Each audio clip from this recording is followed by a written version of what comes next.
Mas Bima masuk dalam golongan yang mana? Yang menolak atau yang ya udahlah mau gimana lagi, terima-terima aja gitu? Ya kita harus menolak ya. Kalau negara APBN-nya sehat, terus kantong warganya sakit, gimana tuh jadinya?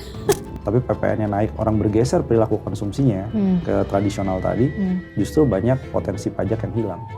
3 kata untuk PPN 12%. Harus ditolak segera.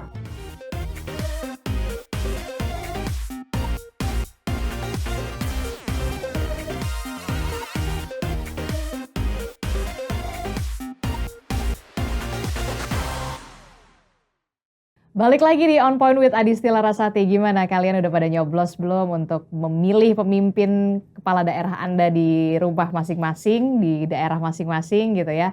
Nah kalau udah nyoblos, sebentar lagi udah mau tahun baru, gimana resolusinya untuk tahun baru? Apakah nanti akan ada rencana-rencana besar? Tapi ingat, di tanggal 1 Januari 2025, kalian semua pasti akan mendapatkan kado tahun baru, apalagi kalau bukan naiknya PPN 12%. Gimana? Udah siap belum? Nah, kalau saya sih ya agak-agak berat ya. Kenapa berat? Ya karena gaji naik nggak seberapa. PPN kok naiknya tiba-tiba tinggi banget gitu ya. Langsung aja deh saya sapa teman saya hari ini. Ada Mas Bima Yudhistira, Direktur Eksekutif Selios Center of Economics and Law Studies. Selamat datang Mas Bim. Terima kasih. Di On Point with Adisty Larasati. Ya. Mas, gimana nih? PPN naik, udah makin tambah lagi aja permasalahan kita nanti di tahun depan gitu ya. Belum resolusi, belum dimulai dan segala macam, tapi tiba-tiba PPN udah naik 12% bos gitu. Nah, Mas Bima masuk dalam golongan yang mana? Yang menolak atau yang ya udahlah mau gimana lagi, terima-terima aja gitu? Ya kita harus menolak ya. Kenapa harus 12%? Karena 2022 kan PPN-nya naik dari 10 2022 11%. Terus kenaikannya kan dari 11 ke 12% yang buat tahun depan itu kan sebenarnya 9%. Selisih tarifnya memang cuma 1%. Yang kita tahu kan dari 11 ke 12. Ada yang bilang ya orang cuma naiknya 1%, tapi sebenarnya tuh realnya tuh hitung-hitungnya gimana sih? Ya, jadi kalau kenaikan itu berarti kan 12% dikurangi 11%, dibagi 11% dikali 100. Dapat hasilnya langkah 9,09%. 9,09% berarti itu kenaikan yang sebenarnya. Ya. Kalau kita nanti mau belanja apapun, beli apapun itu yang masuk dalam PPN 12% naik itu sebenarnya ada kenaikan 9%. Ya, tarif pajaknya. Tarif pajaknya. Nah, kalau kata Bu Menkyu kita, Bu Sri Mulyani katanya gini, nggak mungkin lah ya kita naikin PPN 12% adalah untuk menyehatkan APBN kita. Nah kalau negara APBN-nya sehat, terus kantong warganya sakit, gimana tuh jadinya? Iya, jadi kalau pemerintah selalu bilang pajak ini akan kembali lagi ke masyarakat. Dan ini diperlukan juga untuk menjalankan program-program pemerintahan Pak Prabowo misalnya. Tapi kalau kita lihat struktur dari APBN, itu yang paling banyak akan mengeluarkan uang itu untuk belanja bunga utang. Bunga utang. Jadi sebenarnya PPN ini naik 12% ini alasannya kenapa? Yang paling penting pertama adalah bayar utang dulu. Bayar hutang. Sebelum ngomongin program-program bansos, subsidi dan lain-lain ya. Tapi utang dulu. Oke, jadi mau cari uang ini untuk PPN 12% ini untuk menambah pemasukan negara itu karena untuk bayar hutang. Ya, bayar utang. Bayar hutang yang sudah jatuh tempo, betul? Salah satunya, jadi jatuh tempo tahun depan ini 800 triliun. Bunga utangnya di luar itu 550 triliun. Jadi 1.350 triliun itu untuk kewajiban utang. Nah, itu yang harus pertama kali dilunasin. Kedua, baru kita bicara belanja yang rutin nih, sebelum program-program yang prioritas. Tapi belanja yang rutin harus dibayar. Belanja pegawai, belanja barang. Apalagi jumlah, nomenklatur kementeriannya banyak. Nah, baru kita ngomongin yang program-program bansos, subsidi listrik, subsidi BBM. Tapi itu nanti dulu. Nah, jadi argumentasi kalau PPN naik uangnya akan kembali lagi ke masyarakat belum tentu. Belum tentu. Karena APBN itu dicampur semuanya. Jadi kita nggak bisa menelusuri. Tapi yang jelas yang wajib dibayar tahun depan dan gede sekali butuhnya adalah soal utang. Jadi negara kenapa kemudian 12% PPN naik 12%, ya karena kalau menurut Mas Bima adalah alasannya karena negara harus membayarkan hutang yang sudah jatuh tempo di 2025. Mau nggak mau harus dibayar, dan itu duitnya dari pajak. Dari pajak 12%. Dari mana? Dari mana lagi? Dari mana duitnya? Gitu kan. Ya, tapi kalau kita lihat memang begini. Jadi 10 tahun terakhir ini, kalau ditelusur ya dari mana beban-beban ini kemudian jadi pajak, tarifnya naik. Itu salah satunya pembangunan infrastruktur. Pembangunan infrastruktur yang masif dilakukan dari ujung barat Indonesia sampai ujung timur Indonesia. Iya. Oke. Tapi kan nggak semua infrastruktur itu dari sisi nilai komersil, pendapatan, itu bisa kembali lagi dalam pendapatan pajak. Jadi kan diharapkan begini logikanya, udah deh nggak apa-apa berutang untuk infrastruktur. Toh nanti infrastrukturnya bisa mendorong perekonomian daerah. Kemudian harapannya nanti sih seperti pajaknya itu. naik, rasio pajaknya naik tuh. Tapi kan nggak semua. Sementara utangnya terus berjalan, berbunga, dan harus dibayar. Jadi sebelum Pak Prabowo menggunakan APBN untuk makan bergizi, untuk food estate, untuk program biodiesel, bioetanol, ini yang lebih penting dulu nih. Melunasi utang-utang salah satunya karena ada pandemi, tapi juga paling besar karena infrastruktur. Dan itulah kemudian kenapa ada peraturan yang memang undang-undang harmonisasi peraturan kalau nggak salah ya. Pajak itu yang kemudian nanti di 1 Januari 2025 ini kita menerima kado tahun baru berupa kenaikan pajak 12%, begitu ya. Nah, kita akan lihat dulu nih komentar-komentar dari netizen-netizen yang kita tahu banyak sekali yang nolak, ya kan? Karena memang ya itu, beban hidup makin tambah gitu kan, tapi kok ya gini amat ya. Oke, kita akan lihat nih ada komentar-komentar dari netizen. Seperti apa komentarnya? Nah, ini dia. Tidak setuju, mencekik, saya akan menjalankan konsep frugal living dan menekan belanja yang menerapkan PPN. Wow, ada juga rada ragu ya kenaikan pajak. Kenapa kita rakyat yang biasa yang dikejar pajak buat pendapatan negara? Pasti yang nggak setuju, mencekik, udah pasti itu mencekik ya kan. Ya itu tadi, saya akan menerapkan frugal living. Nah, emang menerapkan frugal living jadi salah satu opsi, solusi juga ketika kenaikan pajak ini dilakukan oleh pemerintah. Kita kan juga belum tahu nih frugal living itu apa, dan banyak juga di platform di media sosial yang mengatakan ajakan untuk frugal living, Mas. Jadi sebenarnya itu jadi salah satu opsi nggak sih, solusi untuk kita nih kaum mendang-mending? Ya, jadi frugal living ini kan cara hidup atau berbelanja dengan sangat hemat, bahkan sangat ketat, penghematannya ekstrim. Atau ada juga yang membuat terminologi lain, loud budgeting. Jadi kalau diajak sama teman misalnya, nongkrong yuk, kita beli kopi gitu ya, atau jalan-jalan nonton konser, dia langsung teriak, nggak sesuai budget nih, sorry, skip dulu. Nah, jadi frugal living itu juga sebagai respon sebenarnya. Karena dia ngelihat kan cek saldo nggak nambah-nambah signifikan. Apalagi yang mepet upah minimum. Upah minimumnya naik 3-5%. Terus tapi temennya gini, yaudah nggak apa-apa pakai CC gue aja.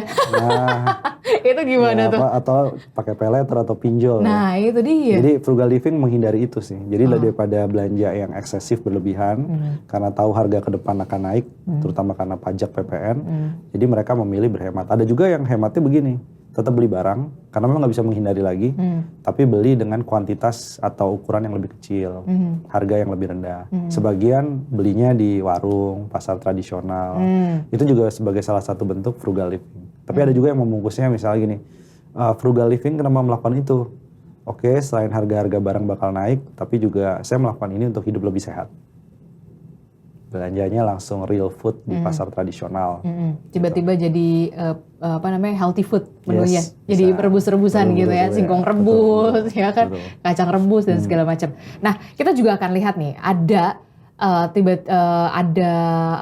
campaign peringatan darurat. Ini mengingatkan kita semua ya pada saat yang revisi undang-undang pilkada, betul nggak ya? Betul. Revisi undang-undang pilkada kan kemudian itu viral banget tuh peringatan darurat. Nah ini juga ada nih semacam itu. Kita akan lihat dulu nih peringatan darurat. Oke, mana? Mana? Belum. Oh kayaknya ini lagi mencekik Iya. karena PPN 12%. Nah ini dia nih, kayak peringatan darurat kan, biru gitu kan, ada lambang Garuda. Dan tulisannya menurut saya cukup menohok nih Mas Bim. Menarik pajak tanpa timbal balik untuk rakyat adalah sebuah kejahatan. Jangan minta pajak besar kalau belum becus untuk melayani rakyat. Tolak PPN 12%. Respon Mas Bim gimana? Iya, Bener nggak? kalau waktu pilkada ya dan omnibus law itu mungkin segelintir yang merasa terkena dampaknya. Tapi kalau ini, Kalau pajak semua. Nah, kita tuh baru bikin studi soal PPN ini dampaknya. Ternyata untuk golongan miskin itu dengan PPN 12% karena juga bisa dorong inflasi atau harga barang naik, itu pengeluaran bulanannya itu akan nambah 100.000 rupiah. Terasa banget. Padahal garis kemiskinan kita kan cuma 500 ribuan per bulan. Kalau untuk yang rentan miskin, dia 150.000 rupiah tambahan pengeluaran per bulanannya karena PPN. Untuk yang menengah lebih parah lagi, 350.000 rupiah tambahan pengeluaran per bulan. Itu baru per bulan. 350.000 baru per bulan loh. Ya. Dan kita juga ngelihat bahwa Gen Z ini salah satu yang paling terdampak dari adanya kebijakan PPN. Si kaum mendang-mending ini ya. Nah, begitu di list nih produk-produknya yang Banyak banget, Gen Z suka beli gitu ya. Itu kalau diturutin semua beli itu, setahun itu ada selisih 1,7 juta rupiah. Dari sebelumnya pajak 11%, barang ini dibeli dengan pajak 12%. Jadi sangat terasa sebenarnya. Tiket konser. Dan layanan live stream. Ya. Yang biasa kita nonton film cuma di handphone, di smartphone, itu juga naik ya kan, kena PPN 12%. Itu hampir semua lini lah ya kena PPN 12%. Nah, yang kemudian jadi pertanyaan adalah gini, apa sih dampaknya yang paling signifikan ketika PPN 12% itu diberlakukan? Ke rakyat dulu deh, ke kita dulu nih, apa dampaknya? Dampak paling terasanya itu bahkan pada waktu mengumumkan kebijakan PPN 12% akan tetap jalan, itu banyak pelaku usaha itu sudah mengantisipasi dan itu rasional ya. Jadi mengantisipasi menaikkan harga duluan. Oh jadi udah banyak pengusaha yang udah naikin harga duluan, baru ngomong nih pemerintah. Ya itu namanya preemptive inflation. Jadi bahasa sederhananya dia mengantisipasi kebijakan meskipun kebijakannya belum diimplementasikan. Apalagi momentumnya kan sekarang Natal tahun baru. Dimana biasanya kan terjadi kenaikan harga. Iya, udah pasti lah harga sembako udah pasti naik lah tuh semuanya karena mau Natal tahun baru. Walaupun memang tiket pesawat katanya turun. Iya. Okay. Tapi ya sembako misalnya, sembako itu adalah barang dikecualikan dari PPN. Tapi BBM itu adalah objek dari PPN. Jadi kalau BBM-nya kena PPN 12%, sembakonya nggak kena, orang nganterin barang atau logistik itu juga akan kena. Jadi sembako juga terdampak sebenarnya dari kenaikan PPN. Yang ada di bayangan saya nih, Mas Bim, banyak nggak sih yang kemudian orang-orang yang mulai mikir nih, wah PPN 12% naik nih, yang biasanya ke minimarket cuma taruhlah beli kebutuhan-kebutuhan yang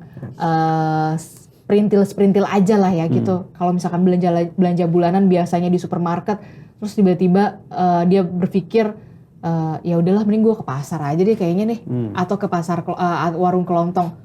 Mall bakal sepi nggak sih kalau menurut Mas Bim dengan dampak PPN 12% yang biasanya nih kita ya udah ke mall makan dan segala macam, sekarang PPN-nya tinggi banget nih, ya udahlah kita masak sendiri atau gimana? Ya paling terasa sih kan yang belanja di mall kelas menengah ya, dan paling sensitif sebenarnya kelas menengah ini. Kalau untuk orang kaya mungkin belanjanya kan di luar negeri gitu ya. Tapi kalau untuk kelas menengah dia sensitif, satu soal harga. Kedua, begitu dia belanja ke pasar tradisional, yaitu adalah pilihan yang sangat-sangat logis. Karena yang dia akan diuntungkan ya, sebenarnya diuntungkan dalam artian secara sektoral, itu adalah warung tradisional, warung kelontong. Yang paling rugi adalah yang taat bayar faktur PPN. Yang nyetor pajak ini yang paling dirugikan. Retail modern tadi ya, toko-toko kecil yang memang modern, kemudian supermarket, hypermarket gitu ya, mall. Karena kan dia patuh tuh bayar PPN-nya dibandingkan yang toko-toko kelontong. Nah jadi implikasi lainnya sebenarnya si kelas menengah dia menunda belanja di pusat perbelanjaan yang resmi, yang formal, dia geser ke sektor informal, itu nanti konsekuensi pajaknya jadi membingungkan. Jadi mau pemerintah mau naikin rasio pajak atau pendapatan pajak dari PPN, tapi PPN-nya naik, orang bergeser perilaku konsumsinya ke tradisional tadi, justru banyak potensi pajak yang hilang. Justru malah blunder sendiri, iya nggak sih? Iya. Kalau misalkan kalau kayak gitu ya. Nah, kalau menurut Mas Bima sendiri dengan adanya kenaikan PPN 12%, ada nggak sih sebenarnya dampak positifnya? Oh, ekonomi kerakyatan bakal tumbuh nih, orang-orang akan beralih ke pasar tradisional, ke warung kelontong. Secara sesignifikan itukah? Bahkan kita berimajinasi thrifting dan just tip. Thrifting yang just tip justru bakal... Ya kan karena nggak bayar pajak sama sekali kan. Iya. Kan? Bayarnya just tip doang ya kan? Ya, jadi pintu kita tuh untuk barang-barang ilegal kan juga banyak sekali. Betul. Dan itu diakui juga ya oleh pemerintah. Jadi artinya orang secara psikologis tadi nunda belanja, beli belanja barang lebih sedikit kuantitasnya, atau cari barang yang nggak ada pajaknya sama sekali. Nah, bagi mereka yang bekerja di sektor itu ya, tanpa bilang, oh ini sektor gelap dan lain-lain, ya bagi mereka ini waktunya meraup cuan besar-besaran. Tapi bagi mereka yang patuh tadi, ini hukuman jadi. Nah itu jeleknya kalau tarif pajak yang dinaikkan. Ya kan harusnya kan logikanya, gimana sih caranya biar semuanya happy, semua untung, win-win solutionnya gimana? Sebenarnya perluas basis pajaknya, yang informal dibuka menjadi formal. Kan teknologi sekarang makin canggih. Terus ada lagi kan PPh 0,5% UMKM. Turunin aja. Itu berakhir juga tuh. PPh UMKM itu berakhir 2024. Jadi harusnya turunin aja tarifnya. Sehingga UMKM itu jadi bayar pajak. Nah, administrasi pajak juga jangan dibuat rumit ya. Jadi salah satu isu nih. Jadi banyak anak muda, kenapa nggak punya NPWP? Kenapa nggak nyetor SPT? Aduh, gimana nih? Agak ribet ya. Jadi simplifikasi proses perpajakan pelaporan itu juga insentif juga. Nah itu caranya untuk dapat uang lebih banyak buat negara. Tapi bukan dengan tarif. Karena tarif ini kebijakan yang paling nggak kreatif dan mohon maaf ya agak primitif. Karena siapapun naikin tarif bisa. Gitu. Oke, kita akan lihat lagi nih ada beberapa komentar netizen dari X.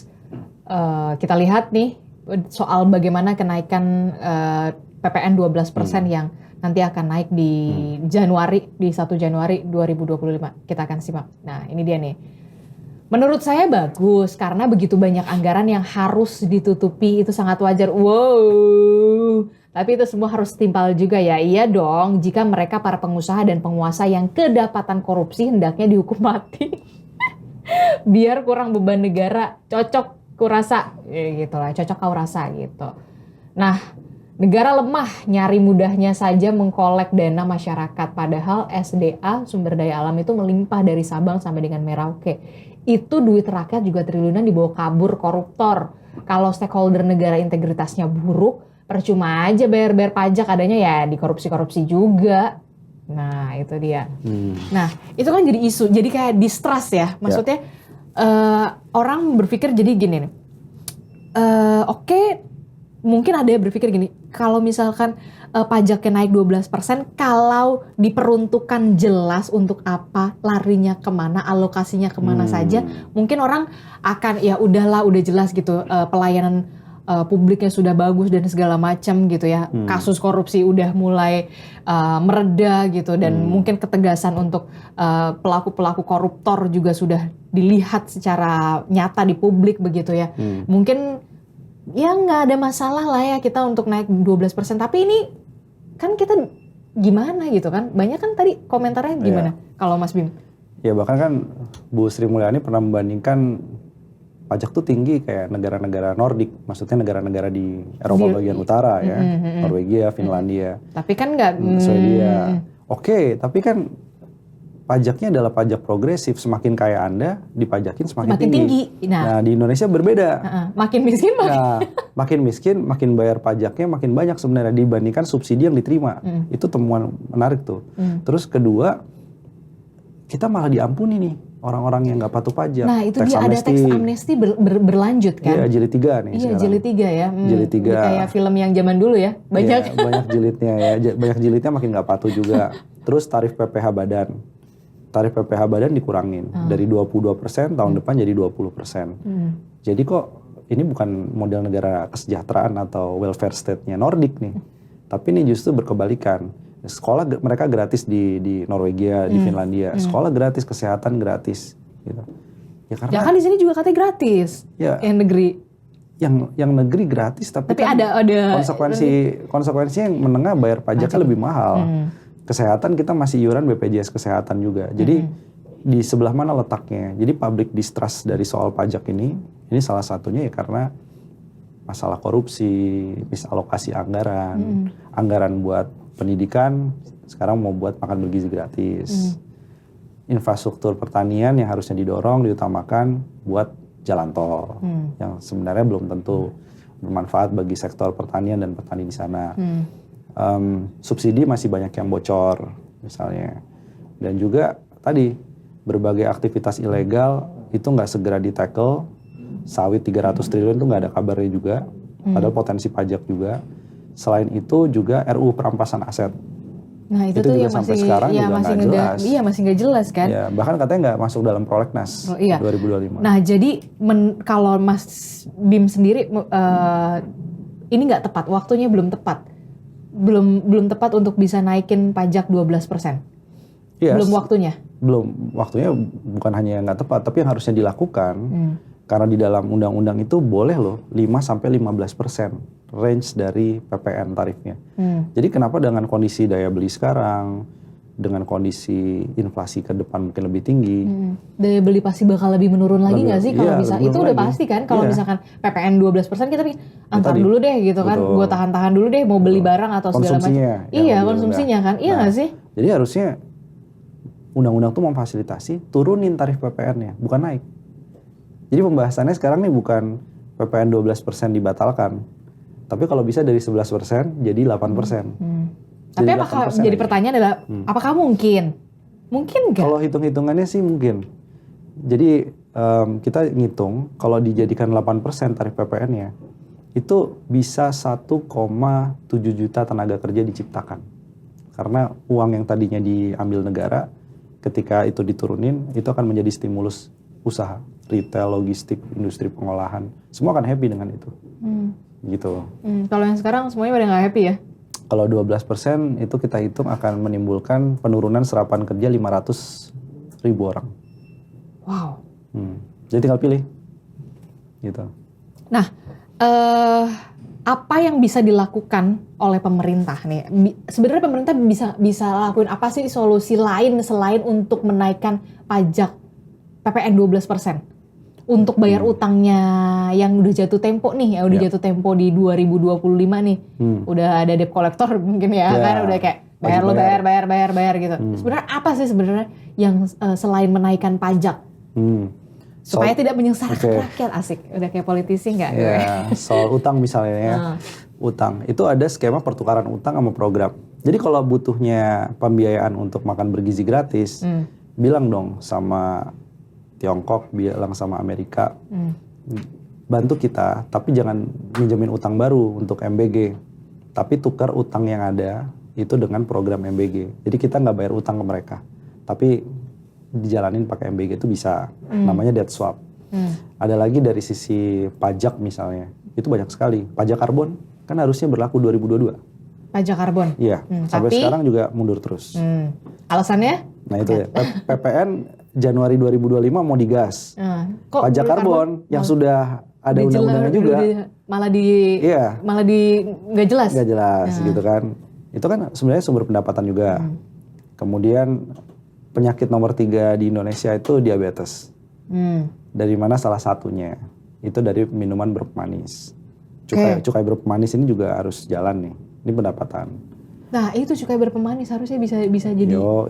Dari pajak plastik. Yang Anda sering-sering ngopi susu yang apapun itu ya kan, coba tolong. Betul. Nah terus dari sisi pajak kekayaan. Jadi kita hitung kalau 50 orang terkaya di Indonesia 2% asetnya itu dikenakan pajak. Itu dapatnya 81,6 triliun sekali penerapan pajaknya. Besar sekali itu. Sementara klaim pemerintah kan PPN harus naik jadi 12%. Berapa sih dapat pendapatan tambahannya 50 triliun tambahannya. 50 triliun? Ya ngapain ini? Ini kan penolakan masyarakatnya besar. Heeh. Tapi emang tadi naikin tarif itu paling mudah, semua orang bisa. Jadi nggak perlu pinter-pinter untuk naikin tarif. Nah, kalau ngejar yang pajak kekayaan, menelusuri harta Kok orang-orang susah banget ya kaya. kayaknya ribet Ya. banget ya kan? Padahal kesepakatan internasionalnya ada tuh G20, OECD, itu mendukung ke arah pajak kekayaan. Terus kita bisa ngomong pajak yang namanya durian runtuh komoditas.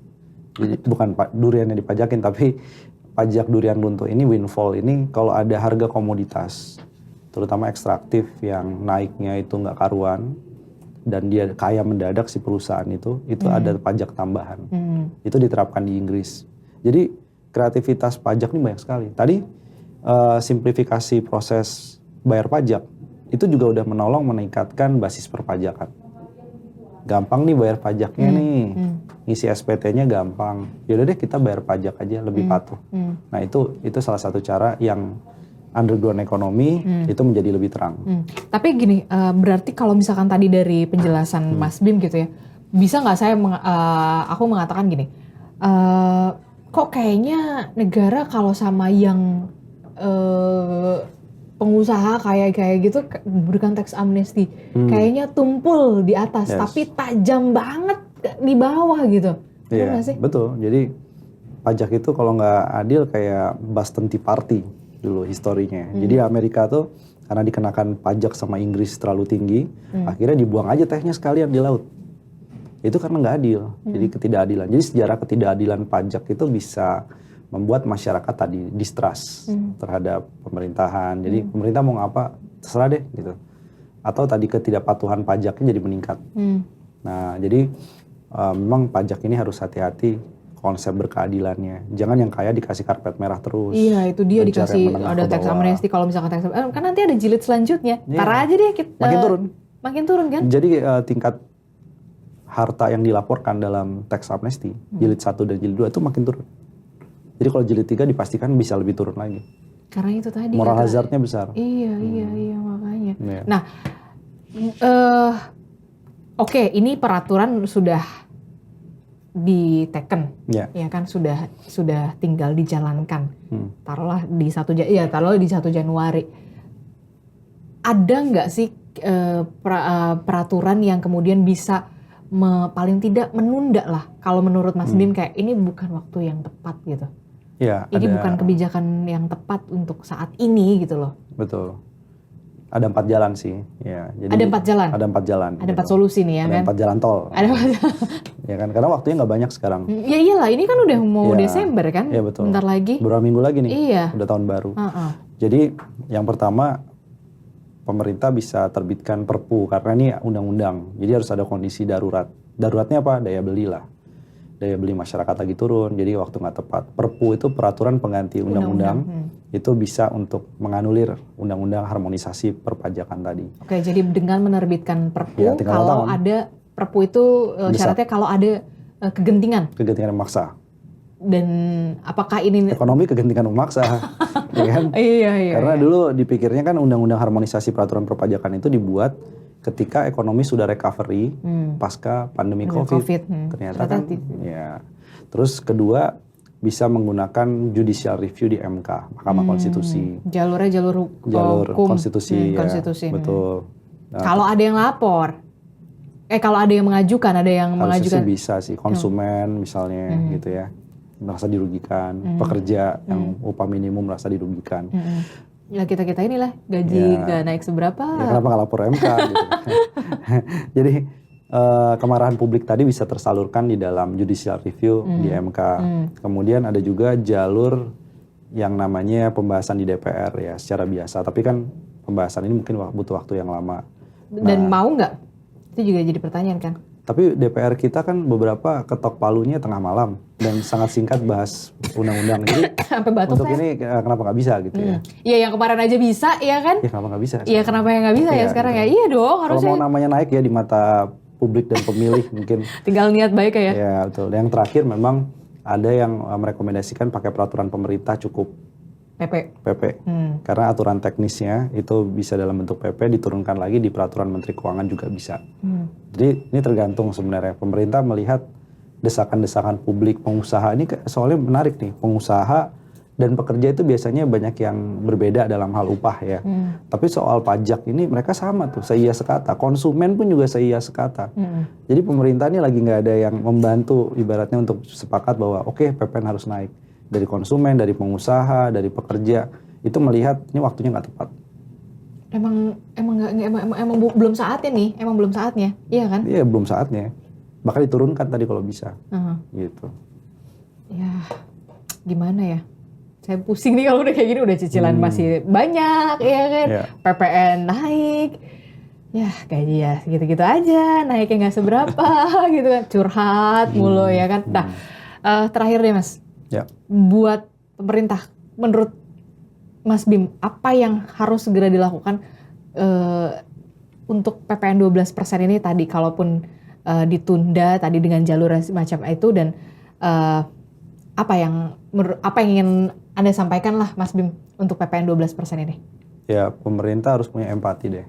Empati. Kondisi ekonomi sekarang bagi masyarakat kelas menengah ke bawah itu kondisinya lagi kurang begitu bagus. Bahkan banyak yang memperkirakan kan pertumbuhan ekonomi kita 5% aja tahun 2025 udah syukur. 5% aja 2025 udah syukur. Padahal Pak Prabowo punya targetnya 8%. Ya 8%. Sebelumnya ada yang nyeletuk 9,5%. Artinya memang ambisius sekali pertumbuhannya. Jadi kalau mau mencapai target-target tadi, pulihkanlah konsumsi rumah tangga ini. Pulihkanlah juga, karena dampaknya tadi ke sembako secara tidak langsung kena juga kebutuhan pokok. Dan keadilan pajak lah, itu harus dijalankan. Nah ini nggak bisa diselesaikan dengan, ya kita kasih bansos dulu 2-3 bulan, baru nanti PPN-nya dinaikkan. Jadi ibaratnya dikasih gula-gula dulu. Nggak bisa, kenapa? Karena bansos sifatnya temporer. Kenaikan PPN dampaknya luas dan juga jangka panjang.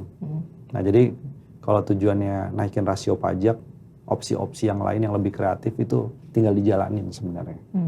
Nah, tapi kenapa bukan itu yang dipilih dibandingkan dengan membebani kepada masyarakat yang ya tadi, yang jumlah rentan miskin atau yang disebut aspiring middle class ya. Jadi dia bukan miskin tapi juga bukan kelas menengah. Itu 50% populasi kita. 137,5 juta orang. Itu harus dipikirin lah. Setengah populasi penduduk kita tuh sebenarnya dalam tahap yang nggak punya pendapatan yang cukup. Apalagi belum lagi kita dibayangi dengan apa ya, gelombang PHK yang iya kan masih terjadi kan? Iya, di padat karya. Di padat karya itu kan masih terjadi. Dan sekarang faktanya nyari kerja susah, Bos. Iya. Iya kan? 24 perusahaan tekstil itu lagi masuk pilot. Jadi ya kondisi lagi kurang oke. 3 kata untuk PPN 12%. Harus ditolak segera. Harus ditolak segera. Thank you. Terima kasih. Mas Bim. Ya. Udah gabung sama On Point with Adi Stila Rasati. Sama-sama.